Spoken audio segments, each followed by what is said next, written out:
less successful than you, right? Because that us guys, we don't look at success the same way as you look at success in a man, right? We don't look at the same way in that aspect for a woman.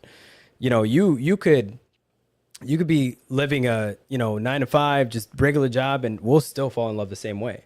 But women won't look at a man the same way and say, hey, look, I'm gonna fall in love with the dude out in Chick-fil-A working a 9 to 5. You're not gonna do that. You're gonna look for a guy who's doing better than you, right? And a lot of the times comes with that age gap as well, which was, I was gonna ask you that. Why is it that you're dating someone younger than you? But it comes with the age gap, and it comes with the experience.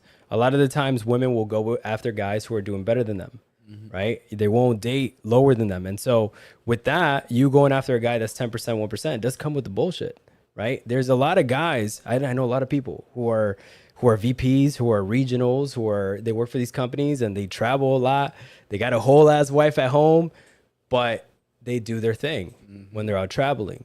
And the wife knows this. Flying the I'm saying, because they're still, the wife's at home, got the whole family. She, you know what I'm saying? She ain't got to work. She taking care of. She going out shopping whenever she want. And she's turning the eye, which, like I said, it's not the same way as a man cheating as it is for a woman, because a man is not emotionally attached.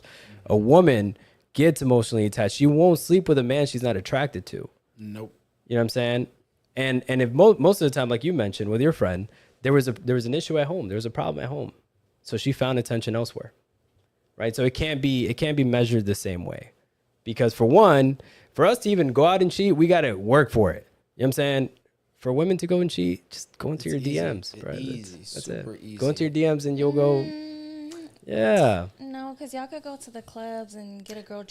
But you know what? Well, Look. that sounds so bad. Even then, if you're a guy, do not do that. Do not go to the club and do not purposely get her drunk just to smash. That is no. You don't do that. Bad etiquette. No. Do not do that. If that is your intentions, you're roofing. Do not do that. You're roofing. Yeah. Don't do that. She has got to be willing if you're gonna do that. Got to be willing. So I think it comes back to a little bit is the man has it a lot harder because we have to do so much more work. I'll give you a good example. So then why cheat if it's that much harder? Because that makes no sense. No, it makes all the sense, because look, a dude who's building his way up, and again, let's go back into the topic of the 10% or 1%. These guys are building their way up. They have money. They can go out. They go out to different states or different countries, and they can splurge a little bit here and there. You know what I'm saying? If they find a girl attractive, we ain't got to look into her personality, none of that shit. If you're cute, you're all right, we're in. Let's go. Yep, you know what I'm saying? And that's really what it is. But there's no emotional attachment. I'll go back home. I'll fly back home and I'll go back to my wife and say, hey, look, baby, I love you. I had a great time. You know what I'm saying? I went to this country. I went to whatever, right? These South American countries. So there's a reason there's a passport bros movement going on. It sounds crazy, but we'll go into that. True. But there's a reason why a lot of guys are going abroad to either find a girl or marry, because the Western side of the world is just corrupt with what society's trying to push. That's a whole different topic. But I still think it's not a guy who's in that 10%, 1% mark. It's okay for them to go off and do their thing and still come home and be a loving husband.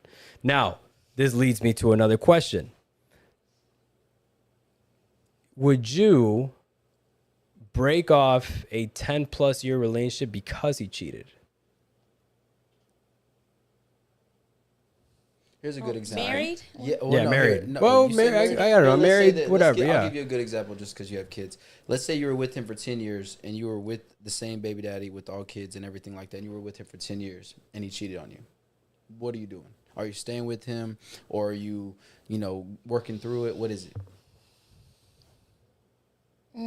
It depends. I mean, if he's obviously not gonna, I don't know.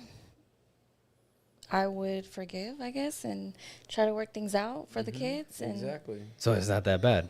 It's not that bad. So it's not that bad. But but now if it's turned around If we where we're in a 10+ year relationship and our wife or our woman decides to cheat, I'm breaking it off. Oh yeah, it's done. That you lost. You no longer have any respect for me, and we feed off of respect.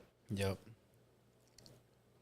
And it's just mainly because for a woman to have sex and cheat, she's allowed another man to basically conquer his kingdom.